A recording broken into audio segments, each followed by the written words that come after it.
नमस्कार विद्यार्थी मित्रों, ओम एज्युकेशन चैनल में आपनु हार्दिक स्वागत है।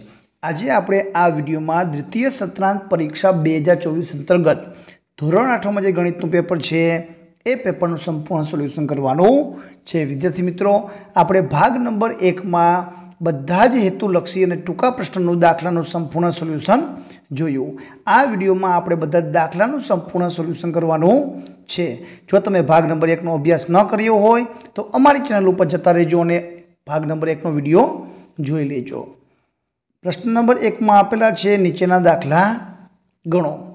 पहलो दाखलो 18% जीएसटी साथे 1239 में खरीदवामां आवे तो वस्तुनी छापेली किंमत शोधवानी छे। बीजा दाखला में आपने 20% वळतर आपेलू छे तो वळतर पछी आपणे 1600 रुपया आप्या तो वळतर पहेलानी छापेली किंमत केटली हती। तीजा दाखला में जनसंख्या में 5% प्रति वर्षना दरे वधीने 54,000 थाय तो 2001 एटले के 2003 करता 2 वर्ष पहेलानी केटली जनसंख्या हशे। चौथा में 5400 हेर ड्रायर खरीद्यु जेमां 8% जीएसटी लई गया तो जीएसटी पहेलानी किंमत तो पहेलो अने चौथो दाखलो सरखो। विद्यार्थी मित्रों, आपणे चार दाखलानुं संपूर्ण सोल्यूशन जोवानुं छे। विद्यार्थी मित्रों, विडियो गमे तो लाइक करजो, तमारा मित्रों ने शेर करजो। पहला दाखला में हतो कि धारो के कोईपण वस्तुनी रूपिया मूळ किंमत 100 रुपया होय, जो 100 रुपया होय तो 18% जीएसटी होय तो जीएसटी छापेली किंमत मूळ किंमत में उमेरवामां आवे छे। तो 100 रुपयानी वस्तु 18% जीएसटी पछी आपणे 118 रुपया में पड़े तो एनु ऊंधुं लखी शकाय कि 118 रुपया में वस्तु पड़ी त्यारे मूळ किंमत केटली हती 100 रुपया तो 1239 रुपया होय तो मूळ किंमत केटली होय। अहीं आपणे 83 में चोकड़ी गुणाकार करशुं तो 1239 गुणिया 100 छेदमां 118 जो एनुं सादुं रूप आपशुं तो 1050 जवाब आवशे। बीजो दाखलो पण ए ज रीतनो छे। धारो के वस्तुनी छापेली किंमत 100 रुपया छे। हवे 20% वळतर मळे। वळतर हमेशा छापेली किंमतमांथी बाद थाय छे तो 100 रुपयानी वस्तुमांथी 20 रुपया वळतर लई लईए तो ई 100 रुपयानी वस्तु आपणे 80 रुपयामां पड़े।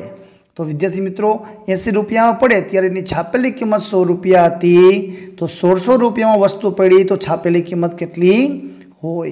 अहीं आपणे चोकड़ी गुणा करी तो 1600 गुणिया 100 छेदमां 80 आपणे 80 गुणिया 20 करशुं तो 1600 तो एनो गुणा करशो तो 2000 मूळ किंमत छापेली किंमत आवशे। विद्यार्थी मित्रों, तीजा दाखला में आपणे पी 54,000 वस्ती आपेली छे, 5% दरे वधे छे ने 2 वर्ष पहेलानी छे तो आपणे एन बराबर 2 वर्ष लेवानुं छे। चक्रवृद्धि व्याजनुं सूत्र मूकीने आपणे आ दाखलो करशुं पण अहीं आपणे 2003 नी वस्ती आपेली छे, आपणे 2001 नी वस्ती शोधवानी छे એટલે આપણે પાછા 2 વર્ષ આવવાનું છે એટલે વસ્તી ઓછી થાય તો તમારે અહીં સૂત્રમાં માઈનસ મૂકવાનું છે। માઈનસ મૂકીને p બરાબર કિંમત, r બરાબર રેટ અને n બરાબર 2 વર્ષ મૂકીને તમે દાખલો ગણશો તો જનસંખ્યા 48,735 આવશે। एना पछीनो चौथो दाखलो छे कि धारो के वस्तुनी मूळ किंमत 100 होय तो 8% जीएसटी पछी 100 + 8 એટલે કે 108 थाय। 108 रुपया होय त्यारे मूळ किंमत 100 होय तो 5400 होय तो मूळ किंमत केटली। चोकड़ी गुणाकार करशुं 5400 गुणिया 100 छेदमां 108 जो आपणे एने 50 वडे उडाडशुं तो 50 गुणिया 100 तो 5000 रुपया जवाब आवशे। आ हता दाखलाना संपूर्ण सोल्यूशन। आगळ जोईए एना पछीनो प्रश्न आपणे आपेलो छे प्रश्न नंबर 2A ने प्रश्न नंबर 2B जेमां आपणे अवयवीकरणना दाखलाओ आपवामां आव्या छे।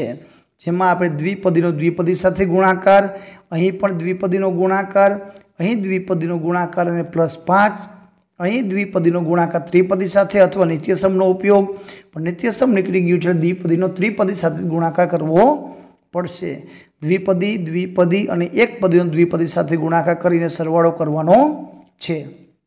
चालो आपणे 5 दाखलानुं संपूर्ण सोल्यूशन करीए। विद्यार्थी मित्रों, तमे अमारा विडियो नियमित जोता हो, विडियो गमता होय तो लाइक करवानुं भूलता नहीं, तमारा मित्रों ने शेर करजो जेथी करीने ते पण अभ्यास કરી શકે। વિદ્યાર્થી મિત્રો, આ પેપર માત્ર અભ્યાસ માટે આપેલું છે, ઓરિજિનલ પેપર નથી।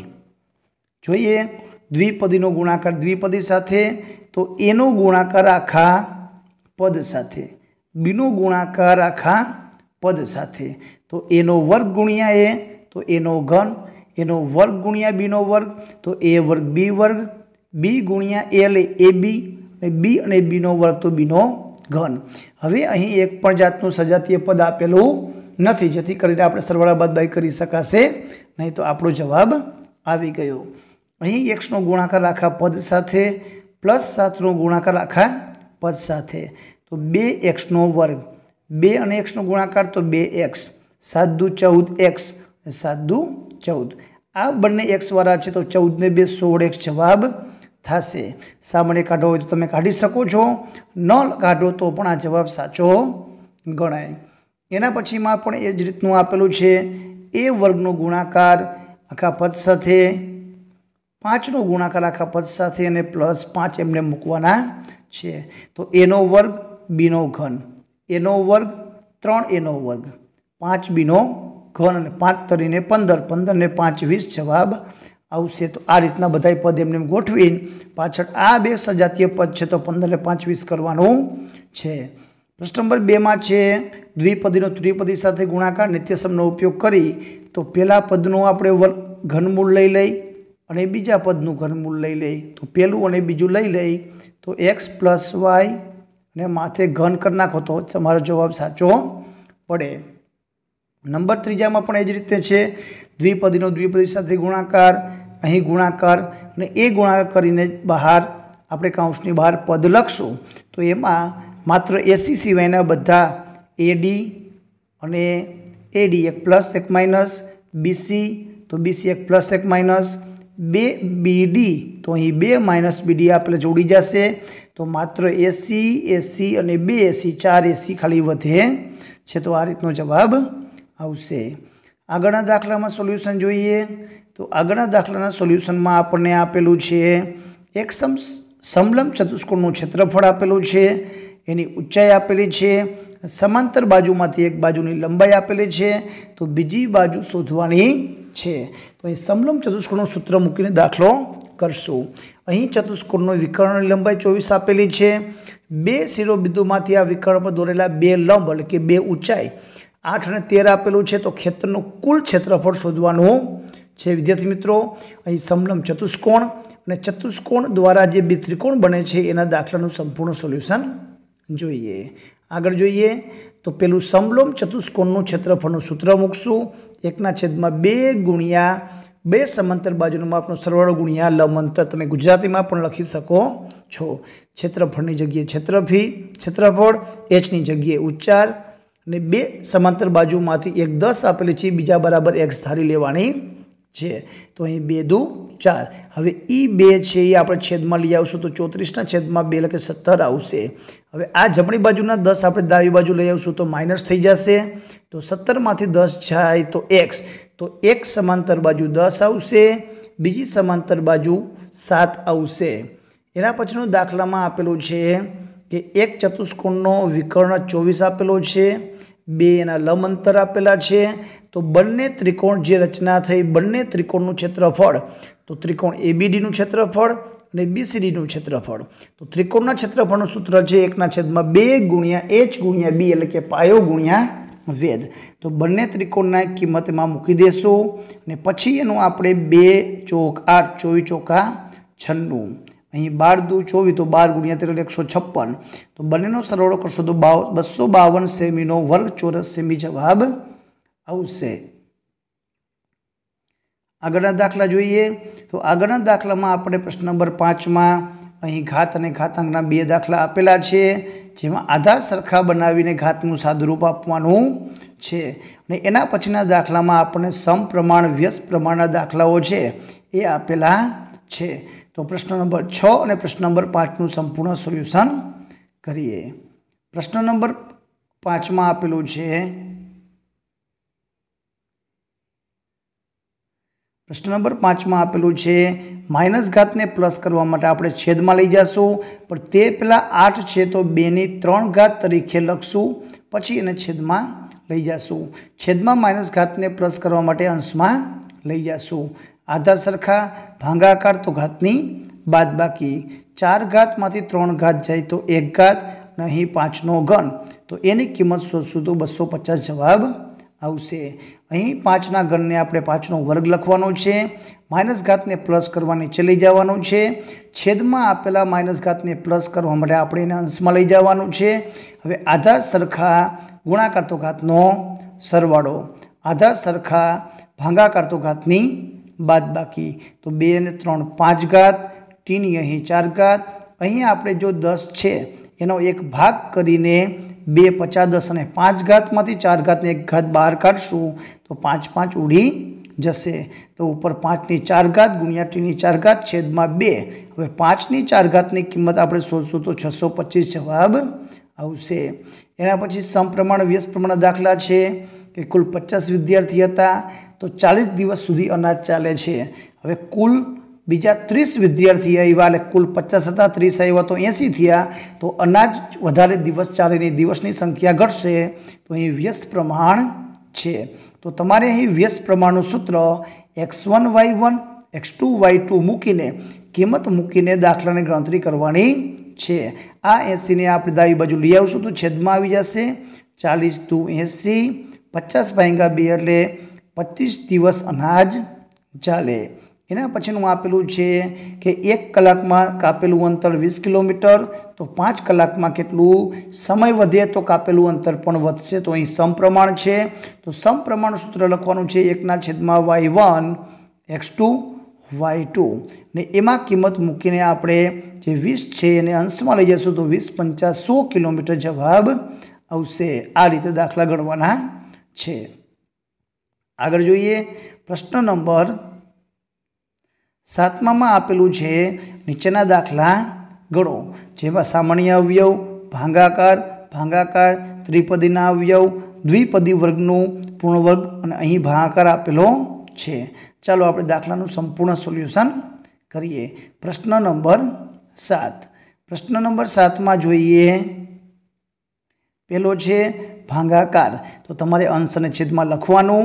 અહીં 28 × 56 ઉડે છે અને આધાર સરખા ભાગાકાર તો ઘાતની બાદબાકી। કાંઈ પણ ઘાત ન હોય તો એક ઘાત સમજવાની છે। તો 4માંથી 1 ઘાત જાય તો x ની 3 ઘાત અને નીચે 2 જવાબ આવે છે। અહીં 12x ના અવયવ પાડશું અને 4x ના અવયવ પાડશું। જે અવયવ સામાન્ય નીકળે છે એને આપણે સામાન્ય અવયવ તરીકે લખવાનું છે। તો 2 × 2 4 તો 4x।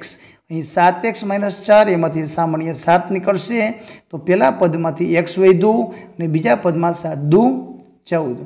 તો આ રીતે દાખલો કરવાનો છે। ચોથા દાખલામાં ભાગાકાર આપેલા છે, 17 વડે ભાંગી શકાય છે, 17 × 2 34, 17 × 51, 17 17 જશે તો 1/2/3। આધાર સરખા ભાગાકાર તો ઘાતની બાદબાકી, 3માંથી 1 ઘાત, આધાર સરખા ઘાતની બાદબાકી, 3માંથી 2 ઘાત, આધાર સરખા ઘાતની બાદબાકી, 3માંથી 3 જાય તો 0। તો ઉપર વધ્યા 2, અહીં x ની 2 ઘાત અને y ની 1 ઘાત, શૂન્ય આવશે તો જવાબ 1 થઈ જશે અને છેદમાં 3ના 3। આ રીતે દાખલા ગણવાના છે। પ્રશ્ન નંબર 7બ છે, જેમાં અવયવ પાડવાના છે, મધ્યમ પદના ભાગ કરીને કરી શકાય અથવા પૂર્ણ વર્ગ છે તો પહેલા પદનું વર્ગ ax, વચ્ચે માઇનસ, અંતિમ પદનું વર્ગમૂળ, તો અહીંયા આવશે 7, તો એનો વર્ગ। ડાયરેક્ટ આ રીતે પણ જવાબ લખી શકો છો। એના પછીના દાખલામાં છે બંને પૂર્ણ વર્ગ છે, વચ્ચે તફાવત છે, તો બંનેનું વર્ગમૂળ 81નું વર્ગમૂળ 9, mનું વર્ગમૂળ mનો વર્ગ એનું વર્ગમૂળ m, અહીં 36 nનો વર્ગનું વર્ગમૂળ 6 nનો વર્ગ। બંને પૂર્ણ વર્ગ છે, વચ્ચે તફાવત, તો એકવાર માઇનસ, એકવાર પ્લસ, એકવાર પ્લસ, એકવાર માઇનસ ગમે તે લખી શકો છો। પ્રશ્ન નંબર 3માં આપેલું છે ભાગાકાર। જો ભાગાકાર તરીકે લખીએ તો ઉપરના ત્રિપદીના અવયવ પાડી તો આપણે 10, તો અહીંયા આપણે 5 × 2 10, તો 5 ને 2 7, તો y + 5 અને y + 2 એવા અવયવ પડે અને નીચે આપેલું છે y + 5, તો એ બંને ઉડી જશે, તો જવાબ આવશે y + 5। તો વિદ્યાર્થી મિત્રો, આ હતું ધોરણ 8 વિષય ગણિતના મોસ્ટ IMP પેપરનો ભાગ નંબર 2નું સંપૂર્ણ સોલ્યુશન। જો તમે ભાગ નંબર 1નો અભ્યાસ ન કર્યો હોય તો અમારી ચેનલ ઉપર જાજો અભ્યાસ કરી લેજો। વિડીયો ગમે તો લાઇક કરજો, તમારા મિત્રોને શેર કરજો। આભાર, ધન્યવાદ।